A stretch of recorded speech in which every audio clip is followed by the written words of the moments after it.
Les grands bouleversements du XVe siècle marquent le début de l'époque des temps modernes. La période se termine à la fin du XVIIIe siècle, suite au changement de régime engendré par la Révolution française de 1789. La période se caractérise par deux temps majeurs, la Renaissance et l'Ancien Régime. C'est parti pour quelques explications.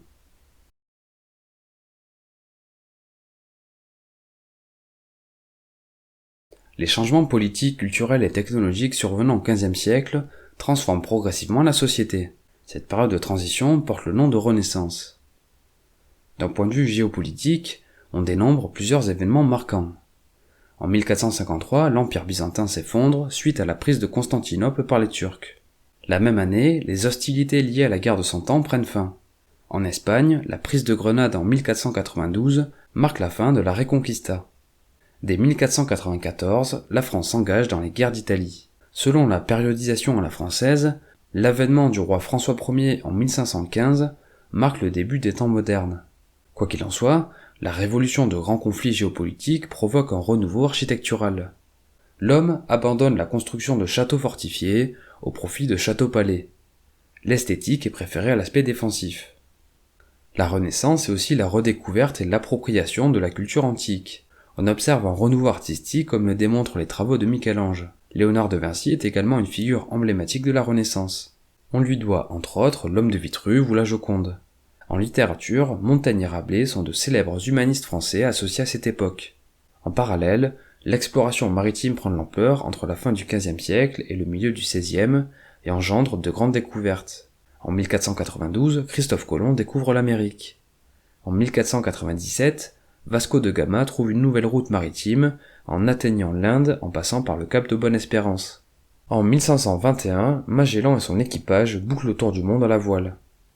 Le XVIe siècle est également ponctué de nombreuses avancées scientifiques. Galilée mène de grands travaux sur l'astronomie, la cartographie et la représentation géographique se développent. En 1543, Copernic travaille sur le concept de l'héliocentrisme. L'invention de l'imprimerie par Gutenberg vers 1450 a également un impact significatif sur le développement de la société. L'imprimerie contribue à la diffusion des savoirs, ce qui favorise les découvertes et les grands progrès de la Renaissance. Sur le plan religieux, les controverses au sein de l'Église catholique romaine et la diffusion massive de la connaissance grâce à l'imprimerie favorisent l'émergence de la réforme protestante. En 1517, Martin Luther publie 95 thèses qui provoquent des débats au sein de l'Église et aboutissent à sa scission avec d'un côté l'Église catholique et de l'autre l'Église protestante. Il s'ensuit un conflit qui oppose le catholicisme et le protestantisme. Le massacre de la Saint-Barthélemy le 24 août 1572 en est un événement symbolique. En 1598, Henri IV promulgue l'édit de Nantes qui accorde des droits de culte, des droits civils et des droits politiques aux protestants dans certaines parties du royaume.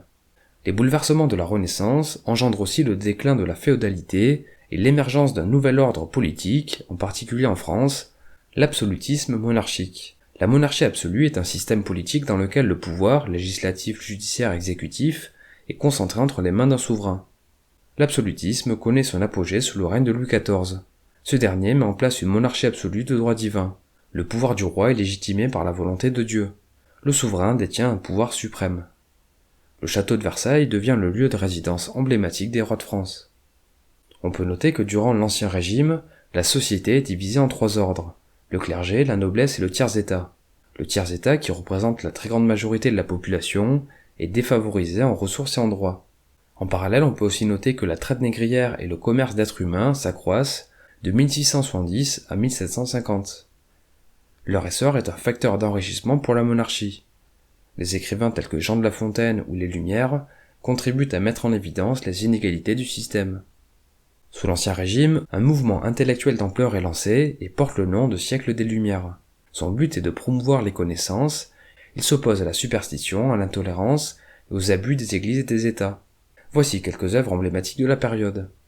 En 1748, Montesquieu fait paraître De l'esprit des lois, où il défend l'idée que les lois ne sont pas un commandement intemporel à suivre, mais des règles ajustables. Entre 1751 et 1772, l'encyclopédie est publiée. Leurs auteurs, Diderot et d'Alembert, tentent de synthétiser toutes les connaissances dans cet ouvrage. En 1762, Jean-Jacques Rousseau écrit du contrat social, où il défend le principe de souveraineté du peuple à travers les notions de liberté, d'égalité et de volonté générale. Au bout du compte, les textes des philosophes des Lumières contribuent au partage des connaissances et à l'évolution des mœurs, notamment en montrant les limites de la monarchie absolue. En 1789, la révolte contre le système éclate. La prise de la Bastille le 14 juillet 1789 est l'un des symboles de ce soulèvement. La Révolution française provoque des changements sociétaux majeurs. Les individus prennent conscience qu'ils sont libres et égaux. Le 26 août 1789, la Déclaration des droits de l'homme et du citoyen est proclamée. Notons que les historiens débattent toujours sur les cadres chronologiques de l'époque moderne. Certains considèrent que la Révolution française représente une rupture nette qui marque la fin de la période. D'autres considèrent que la chute de l'Empire napoléonien et le nouveau partage politique de l'Europe issu du Congrès de Vienne en 1815 sont des repères chronologiques plus adéquats. Encore d'autres considèrent la chute de la monarchie et la proclamation de la République en 1792 comme une année pivot. En tout cas, nous pouvons retenir que la diffusion des connaissances engendre une remise en cause du système qui provoque des troubles et changements de régime politique à la fin du XVIIIe. Bref, pour résumer et conclure, à la fin du Moyen-Âge, l'Europe connaît un renouveau lors de la Renaissance avec une appropriation des savoirs antiques dans le domaine des arts, de la culture ou de la science. Les grandes découvertes, dont l'imprimerie, favorisent la diffusion des savoirs, le développement du protestantisme et de l'humanisme, l'émergence du capitalisme et de la bourgeoisie, et l'apparition d'entités politiques telles que la nation et l'État. Le système féodal s'effondre au profit de l'absolutisme monarchique. Puis, sous l'influence des travaux des philosophes des Lumières, la nature de la monarchie et de l'État se transforme.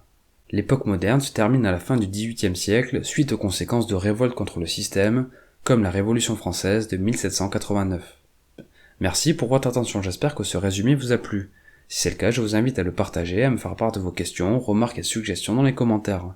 Pour rappel, vous pouvez télécharger la fiche de synthèse sur mon site internet. Pour ceux qui veulent être plus efficaces et gagner du temps, notamment dans la révision, du contenu premium est aussi à votre disposition. Pour finir, je vous invite à vous abonner à la chaîne et à activer la cloche de notification pour être informé lorsque de nouvelles productions paraîtront. C'était Mr. Fanjo, à très vite.